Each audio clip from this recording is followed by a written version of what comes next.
ओस्मान गजी की कहानी, एपिसोड 1। अस्सलाम वालेकुम दोस्तों, आज से हम शुरू कर रहे हैं एक ऐसी कहानी जो सिर्फ ओस्मान गाजी की नहीं बल्कि एक ऐसे खानदान और कबीले की कहानी है जिसने आगे चलकर दुनिया के इतिहास पर गहरा असर डाला। लेकिन सवाल यह है, ओस्मान गाजी कौन थे? उनका खंदक कहां से आया? अर्तुगरुल गाजी से उनका क्या रिश्ता था? और ओस्मान के नाम से ऑटोमन स्टेट की शुरुआत कैसे हुई?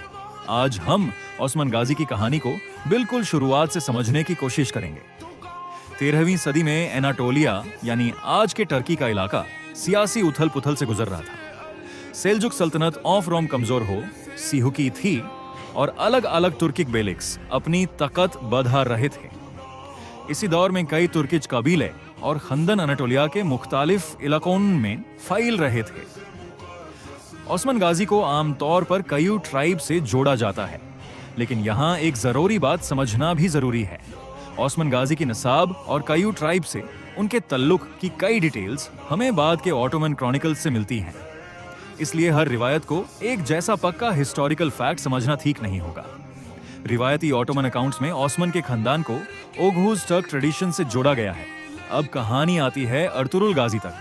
अर्तुगरुल गाजी को ओस्मान गाजी के वालिद के तौर पर जाना जाता है। उनका नाम अनाटोलिया के फ्रंटियर इलाकों और ऑटोमन रिवायत में बहुत अहम है। ये वो दौर था जब छोटे छोटे ट्राइबल ग्रुप्स अपनी जगह बनाने के लिए कोशिश कर रहे थे। इसी माहौल में अर्तुगरुल गाजी के खानदान में ओस्मान पैदा हुए। ओस्मान का बचपन किसी बड़े महल में नहीं बल्कि फ्रंटियर लाइफ के माहौल में गुजरा। चारों तरफ कबीले जिंदगी, घोड़े, सफार और बदलती हुई सियासी सूरत हाल थी। इसी माहौल ने ओस्मान को कम उम्री से ही लीडरशिप और अपने लोगों की जिम्मेदारी समझने का मौका दिया। जब ओस्मान बड़े हुए तो उन्होंने धीरे धीरे अपने इलाके में अपनी सियासी और फौजी ताकत मजबूत करनी शुरू की।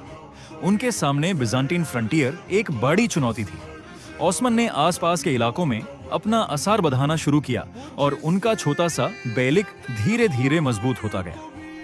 किसी भी बड़ी सल्तनत की शुरुआत एक दिन में नहीं होती। ओस्मान के मामले में भी ऐसा ही था। पहले एक छोटा फ्रंटियर बेलिक था, फिर उसका असर आसपास के इलाकों में बढ़ा, फिर नए लोग उनके साथ जुटते गए और धीरे धीरे ओस्मान के नाम से जुदी सियासी पहचान मजबूत होती गई।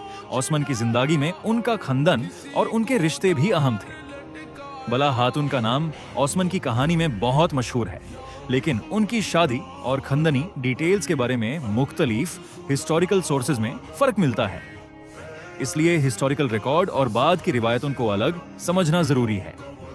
ओस्मान की सबसे बड़ी विरासत ये थी कि उनके नाम से आगे चलकर ऑटोमन डायनेस्टी पहचानी गई। उनके बाद उनके बेटे ओरहान ने हुकूमत संभाली और स्टेट के एक्सपेंशन में अहम किरदार अदा किया।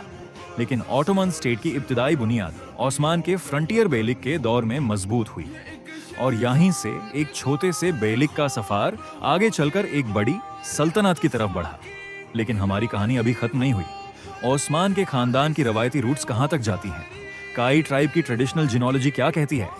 और अर्तुगरुल गाजी का अनाटोलिया तक का सफर किस तरह हुआ? इन सवालों के जवाब हम अगले एपिसोड में जानेंगे। अगर आप ओस्मान गाजी की कहानी बिल्कुल शुरुआत से लेकर आगे तक जानना चाहते हैं तो चैनल को सब्सक्राइब जरूर करें। अगली एपिसोड में हम बात करेंगे कई ट्राइब और अर्तुगरुल गाजी की कहानी की। अल्लाह हाफिज।